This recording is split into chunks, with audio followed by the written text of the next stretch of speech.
The Ohio and Indiana Bar Associations require we give the addresses of the attorneys on the show, so here you go. Today we have Tyler Cantrell with us. There's his contact information, and of course Don Moore and Dan Moore on Nimitz View Drive, morelaw.com, and you can get all of this information at fox19.com. Just click on More Law. Well, we are back for just a few minutes talking about, well, letting you ask us anything. So first up, we have Joan in Lebanon. Joan, you had a question about a deed. Yes, I did. Thank you. Sure. I live here in Lebanon with a gentleman. We've been here for over 12 years. I've been here for over 12 years.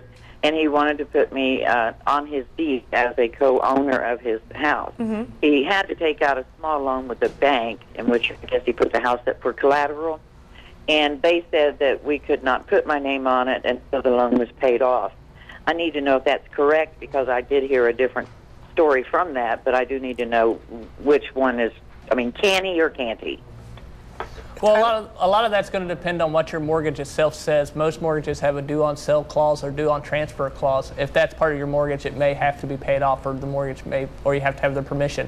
But typically, anybody can put other people's name on deeds, but it may depend on what's on the mortgage. Okay, Don, did you want to add to that? No, I think what he said is exactly what I was thinking. Okay, he covered it well. Okay. Good for you. We can ask you anything. Okay, let's see. We have Sarah in Cincinnati. Sarah, you had a question about an inheritance and your siblings. Keep siblings or anybody for that matter, from taking an inheritance that's rightfully yours. I missed the top of the very beginning, but so you're asking if you are getting an inheritance, and you're asking if any of your brothers and sisters are allowed to have some of it, or? How can you keep somebody from taking your inheritance, from keeping you from getting it? Tyler, Don? Yeah, you know, that's really not a real difficult situation. Probate court supervises all decedents' estates as long as it's brought before them.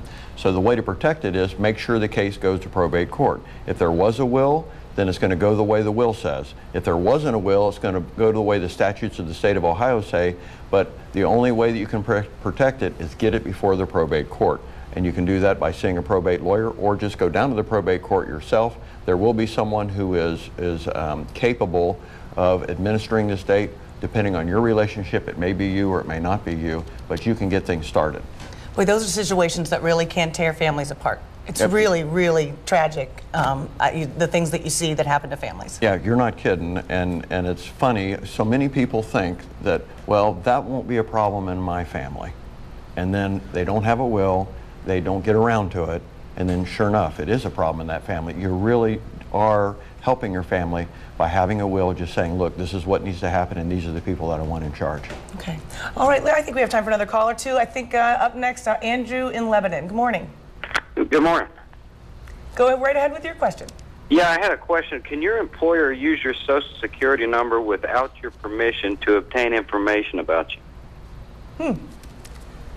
Your thoughts on that, Tyler? Well, typically your employers will have a release or something like that that you will sign. Also, typically in your application or something along those lines, there'll be a disclaimer that says they're going to use that for certain purposes. So it probably just depends on what type of information or notices they had given you. Okay.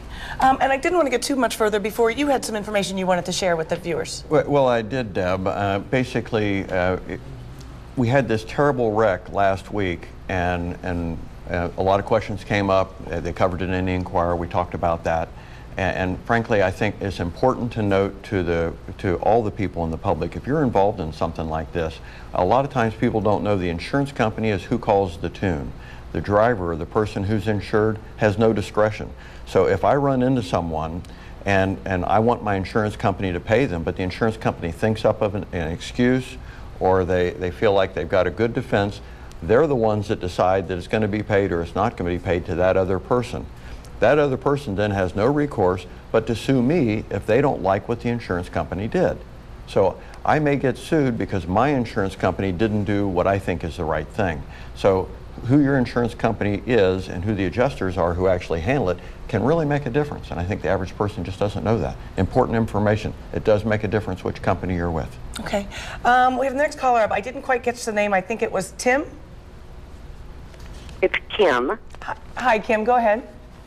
What do you do when you know that someone is mentally ill and that they are very dangerous. What recourse do you have? How do you protect a child that may be involved? What do you do? Okay, and we have just about a minute left. Real quickly, you probably should seek counsel, but also there's protection orders and civil protection orders that may be able to help you and protect the child and or yourself if you feel you're in danger. Okay. There is one other thing also that you can consider, and they can put a 3-day hold if you report this to the police and can establish they believe that this person is a danger to themselves or others. That's readily demonstrable. Then they may take them into custody, put them on a 3-day hold, and there'll be a hearing quickly in probate court as to whether they can keep them or whether they turn them loose. Okay. Tyler Cantrell, thank you for joining us today. Thank you for having me. I hope you'll come back. I will. Thank you. All right. And Donna, we wanted to talk a second. It's next week is traffic accidents. Wow, that is the talk of the town. Yeah, how appropriate, because basically 'tis the season and there's slick conditions. People get hurt. Next week they can ask us any question they want to know about traffic accidents, basically how to deal with their own insurance company, how to deal with the opposing insurance company. It's something we always get a lot of calls about. Okay, all right, we'll have traffic accidents next week, and until then, this is More Law for this Monday morning. We'll see you next week. Thanks for watching.